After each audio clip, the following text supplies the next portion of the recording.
Hallo und willkommen das Gamescom 2014. I'm Daniel Dwyer. Oh my god, and I'm Sean McGinnis. Danny, your German is impeccable. I'm impressed. Thank you. I also came dressed for the occasion. This wasn't just stuff we found around this apartment we're staying in, I swear. But who cares about attire in a time like this? We're here to talk about video games, and only just a couple of hours ago we went to the Microsoft, we went to the Microsoft conference here at Gamescom. And we got 1, 2, 3 talking points to share with you folks.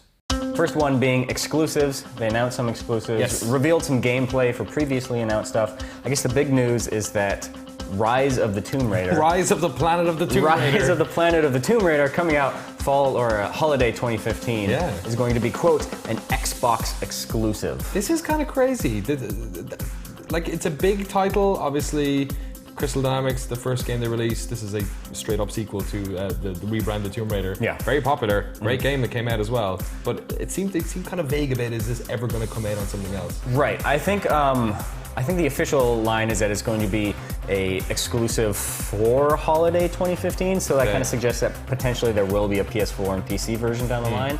So here's the weird thing about this to me, is it's one thing to do a third-party exclusive like Scalebound, the game they announced with Platinum at E3, which is a new IP. It's a completely different thing to take the sequel to a multi-platform game and remove the other platforms from the equation. People who played that game on like PS3 and PC are naturally going to be pissed. Yeah, they won't be happy. It's going to be weird. They'll be shaking their heads in their helmets. Another game, a new IP, the first game, not a sequel. Sam Lake, of course, came onto the stage to show us Quantum Break. Quantum Break.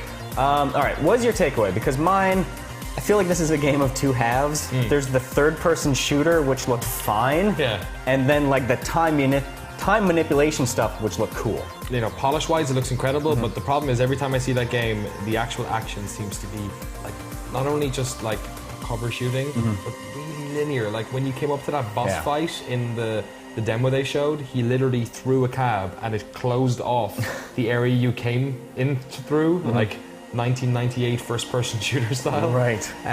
So, you know, it looked cool. He was using those two same powers all the time. The one that was kind of like zoom around and, you know, like the Flash almost, and maybe kick them or attack from the side. And then that weird time manipulation thing that put them in a bubble so that you could like load up like 12 shots. Yeah, you shoot all the bullets at the bubble and then the bubble disappears and the bullets go at the guy. Kind of horrible. Yeah. But all that stuff on the bridge was cool, all the nice little story beats, and you know, with Alan Wake, I think like some of that stuff Remedy are pretty good at doing. Yeah, absolutely. I mean, it's definitely a narrative and story-driven studio, and that's kind of why I'm most interested in this game. Like the shooting stuff, you know, it looked good enough, but Remedy. They make some cool stories, so I'm excited to check it out. And it looks next gen. It does. Current gen. I believe the phrase you're looking for is next Jenny. Anyways, on to the next section. Let's talk about bundles, because they announced 3 different bundles.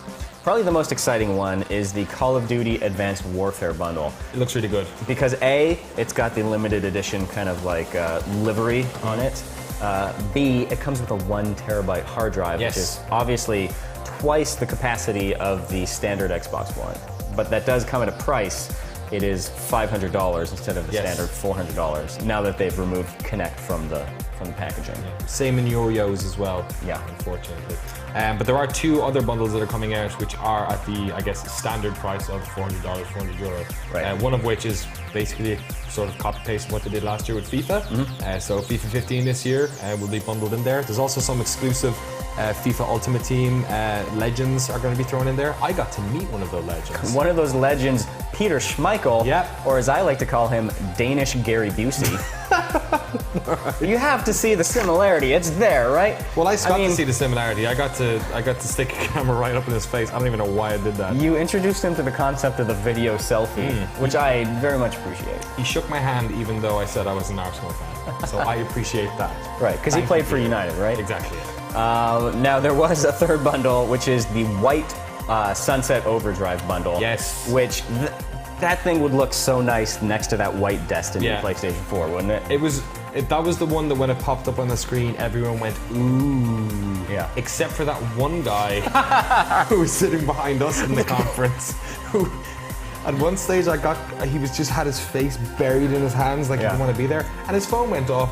How many? Probably at least 4 times during that conference, and it wasn't like kind of like a subdued ringtone. It was like loud German rock. Yeah, it was like some weird metal, and he answered and He had the answered his phone conversation. at one point, which was amazing. That's a bold move, but kudos to him. He didn't want the Sunset Overdrive bundle, but maybe you do. Anyways, on to the third Yes. and final takeaway of that press conference. ID at Xbox. ID at Xbox. You know, Microsoft, since E3, they've been kind of like focusing their efforts on games at their press conferences. They kind of screwed the pooch the past couple years on focusing on a lot of like TV entertainment stuff. It's back to games, and ID at Xbox is kind of an example of that. Yeah, and this is obviously what they sort of revealed it last year, and I guess this year we're finally seeing the fruits of that labor. A bunch of cool games on there. Goat Simulator for one. Perhaps it's a console exclusive or timed. All this stuff was like very timed exclusivity. They said like these games would all make their console debut on Xbox One.